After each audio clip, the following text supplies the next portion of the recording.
All right, so are you ready to dive into something pretty interesting? Always. Today we're taking a look at Forrest Fenn's treasure hunt. Okay. And I've got a whole bunch of articles here and Wow. analyses Okay. about it. And we're going to be like talking about it and kind of see if we can figure out Yeah.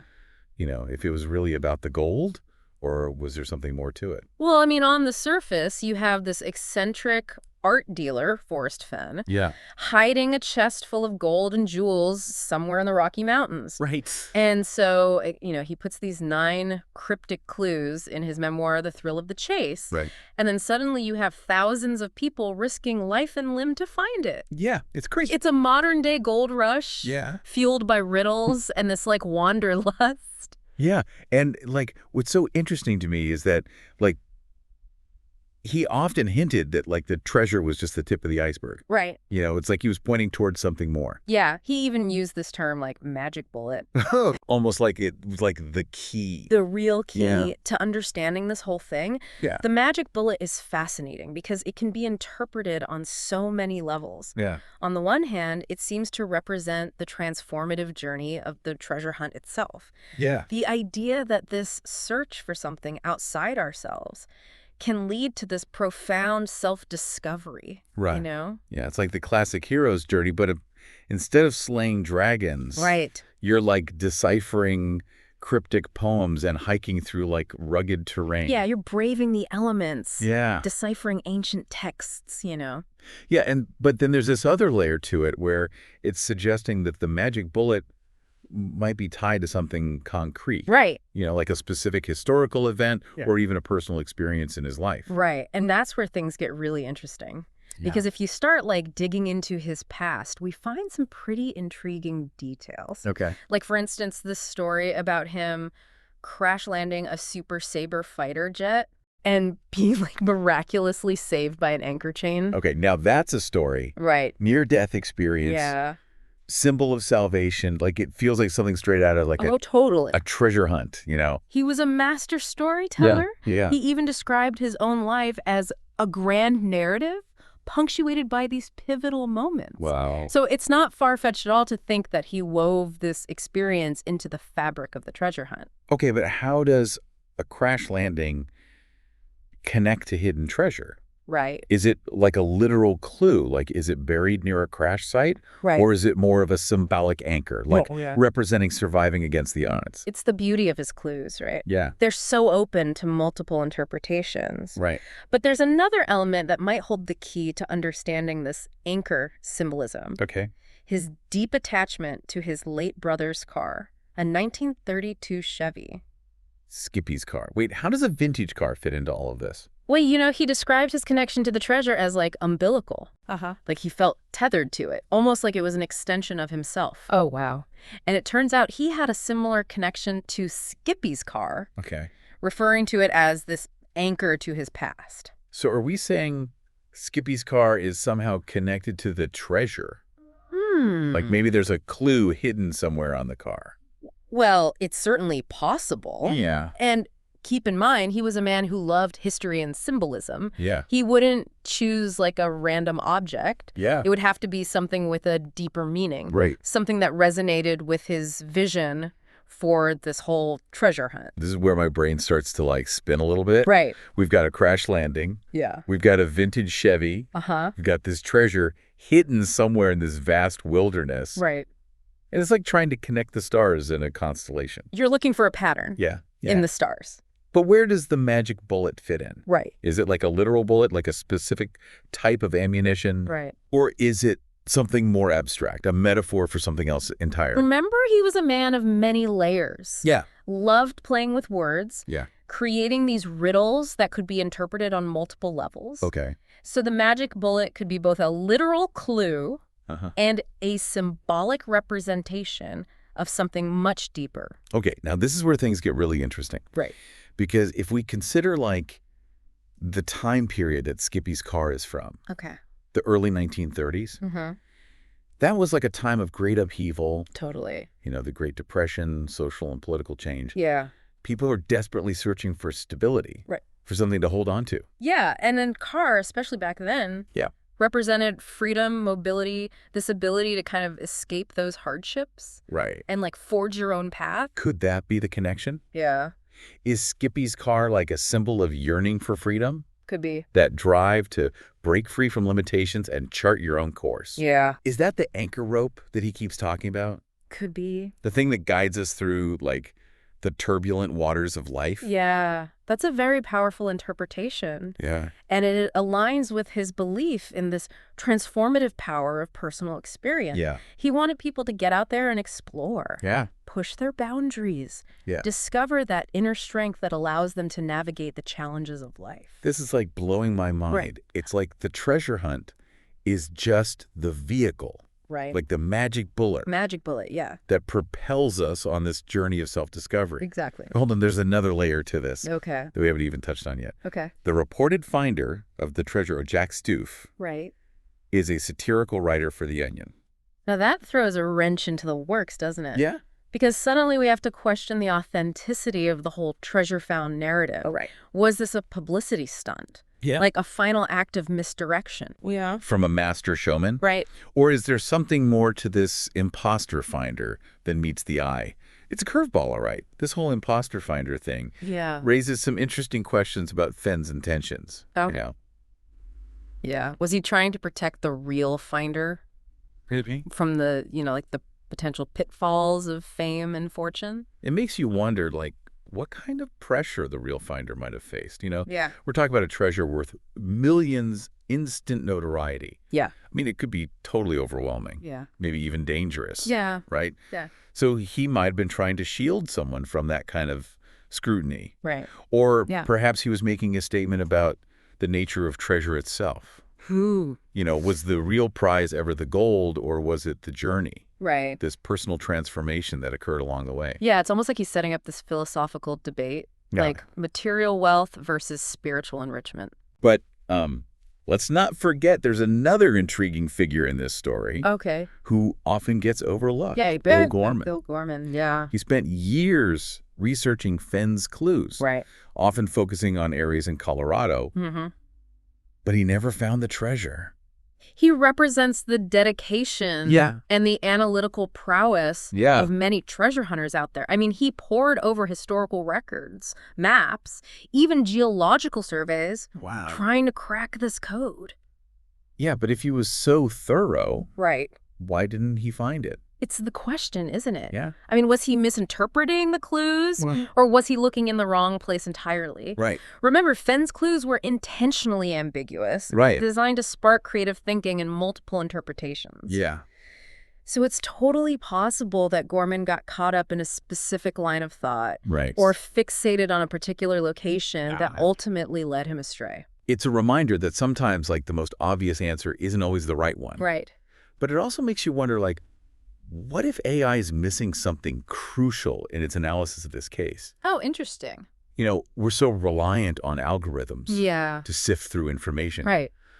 But could they be filtering out valuable insights Yeah. that don't fit the dominant narrative? It's a really critical question. Yeah. Especially in a case like this where symbolism and Yeah. personal interpretation plays such a significant role. Right. AI might excel at processing data, Yeah. but it can struggle to grasp the nuances of human motivation and artistic expression. So how do we bridge that gap? How do we, like, reconcile the analytical with the intuitive, Right. the concrete with the abstract?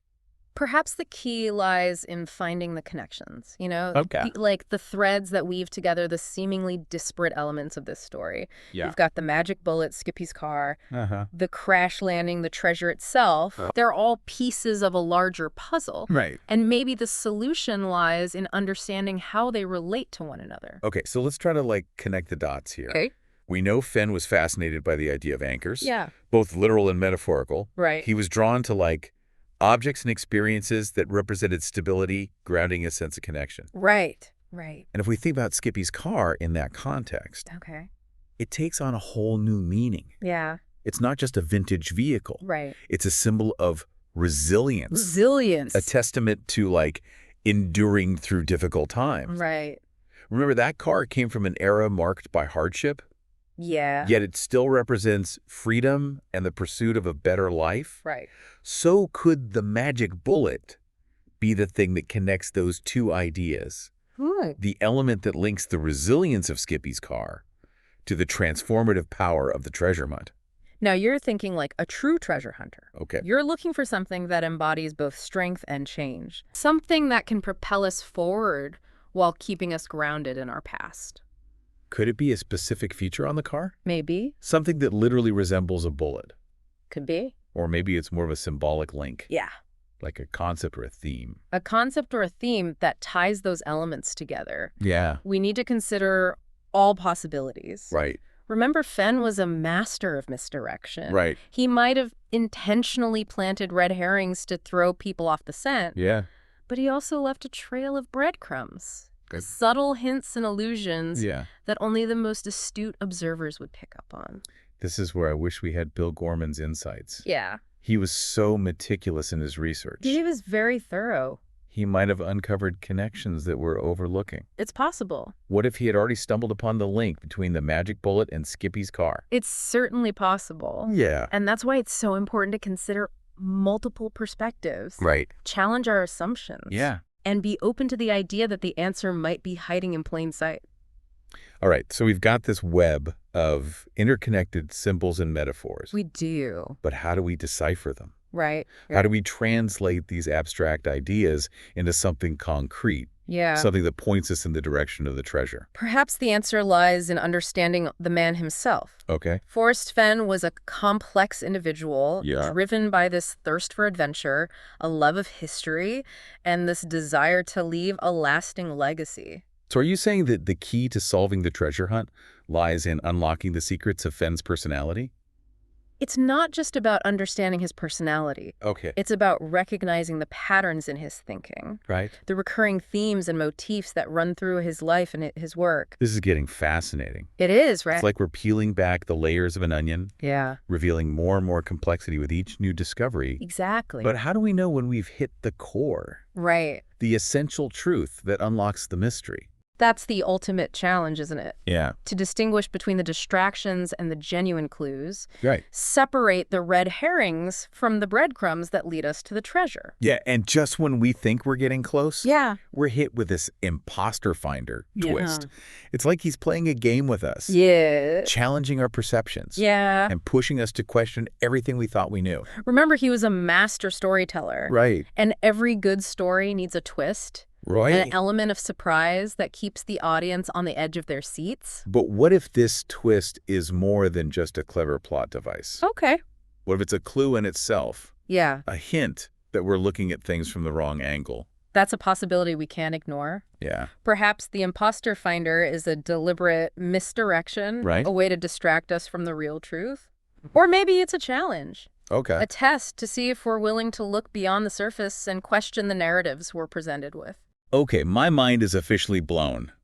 Right. We've gone from cryptic clues and hidden treasure to philosophical debates and meta-narratives. That's right. I'm not even sure what the question is anymore, let alone the answer. Maybe that's the point. Yeah. Maybe Fenn wanted to create an experience that transcended this search for material wealth. Right. You know, a journey that challenged us to question our assumptions and explore the deeper mysteries of life. It's like he's saying, don't get so caught up in finding the treasure that you miss the adventure along the way. Exactly. The real treasure might not be gold and jewels. Right, it might be the self-discovery, the growth, the expansion of consciousness that occurs when we step outside our comfort zones and embrace the unknown. So where do we go from here? Right. How do we make sense of this labyrinth of clues and symbols, this intricate web of interconnected ideas? Yeah. How do we find our way through the fog of misdirection and arrive at the heart of the mystery? Well, those are some really big questions. And maybe we'll attempt to answer them in our next segment. All right, so we're back and back again. Yeah, our heads are still spinning from all these twists and turns in this whole treasure hunt. Yeah, it's a wild one. Yeah, we've got this imposter finder, we've got this crazy web of symbolism and so many questions. Yeah, a whole lot of unanswered questions. And maybe that's the point that Fenn was trying to make. Yeah. Maybe the real treasure wasn't meant to be found in a physical location, but like within ourselves. You know, it's interesting you say that because throughout this whole deep dive, we've been talking about anchors. Right. About finding stability and grounding in a world that often feels chaotic and uncertain. Yeah, for sure. And it just strikes me that, like, the treasure hunt itself could be seen as an anchor, a way for people to connect to something bigger than themselves. It's a brilliant observation because, like, think about it. For years, this treasure hunt captivated the imaginations of thousands of people. Yeah. They pored over the clues, they explored the wilderness, they formed communities, shared theories. Yeah. I mean, it gave them a sense of purpose, a shared goal to strive for. And in a way, like, that shared experience, that collective pursuit of something meaningful, is a kind of treasure in itself. Absolutely. It speaks to this, like, innate human desire for connection, for purpose, for something that transcends the mundane and gives our lives meaning. But we still haven't talked about the magic bullet. You know, we still haven't really cracked that code. Yeah. Is it a literal object? Is it a metaphor? A combination of both? Maybe. I think perhaps the answer lies in understanding the dual nature of the treasure hunt itself. Okay. On one hand, it's very concrete. Right. It's a physical challenge. Deciphering clues, navigating rugged terrains, searching for this hidden chest. Right. But on the other hand, it's this deeply symbolic, introspective journey. Right. A search for meaning, a test of resilience, a confrontation with our own limitations. So are you saying the magic bullet could represent both the physical and the metaphorical aspects of the hunt? Exactly. It could be the thing that bridges the gap between the external search for treasure and the internal search for self-discovery. Okay. I'm starting to see the bigger picture here. Good. But how do we connect all these pieces? We've got Skippy's car, the crash landing, the imposter finder, the magic bullet. Like, right. It's a lot. Yeah, it's almost too much to process. Remember, we're dealing with a master storyteller. Right. Fenn was a man who loved to weave these intricate narratives, to layer meaning upon meaning. Right. So it's not surprising that his treasure hunt would be as complex and multifaceted as his own personality. But that complexity can also be frustrating. Yeah. You know? Sure. It's like we're trying to solve a puzzle with no edges. Yeah. A riddle with, like, an infinite number of solutions. And that's perhaps the greatest lesson that Fenn wanted to impart. You know? Okay. Life itself is a mystery. It's this grand adventure filled with twists and turns, dead ends, and unexpected discoveries. Yeah. And there's no single answer. Right. There's no guaranteed outcome. Right. The joy lies in the journey, in the process of exploration and discovery. So maybe that's the magic bullet after all. Maybe. The realization that the search for treasure is never truly over. It's a lifelong pursuit. Yeah. It's this constant striving for something more, something that challenges us, inspires us, and ultimately transforms us. And while we may never know, like, the exact location of Fenn's hidden chest, right, or the true identity of the finder, right, that doesn't diminish the impact this treasure hunt has had on so many people. It's true. It's ignited this spark of adventure. Right. It's encouraged critical thinking and fostered the sense of community among those who dared to dream of finding the hidden treasure. It's like he created a ripple effect. A ripple effect, yeah. A wave of inspiration that continues to spread long after the treasure was supposedly found. And who knows, maybe there are still treasures out there waiting to be discovered. Yeah. Not necessarily chests filled with gold and jewels. Right. But rather those hidden gems of knowledge, insight, and personal growth that enrich our lives in countless ways. Well, that's a really great thought to end on. Yeah. I think so, too. Thanks for joining me on this journey. Yeah, this has been a really interesting deep dive. It has. And, yeah, we're left with more questions than answers. Always. But also this, like, profound sense of wonder and appreciation for the mystery of it all. The mystery, yeah. And the allure of the treasure hunt. Absolutely. So what do you say, listener? Yeah. Are you ready to embark on your own adventure? Get out there. The treasure might be closer than you think.